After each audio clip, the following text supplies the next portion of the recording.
So, we will continue our topic. So, maghatag ko sa inyo ka sign nga gipreparar kita sa Ginoo nga mahimo niyang sulugoon. So, una, gapaningkamot ta sa atong kaugalingon nga mahimo tang matarong.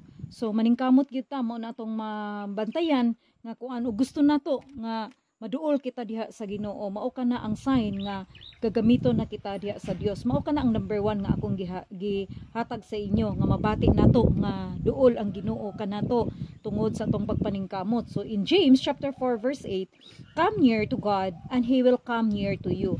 Wash your hands, you sinners, purify your heart, you hypocrites. So mao kana ang giingon diri sa Santiago or James chapter 4 verse 8 o unsa man ang hypocrites nagkunwari.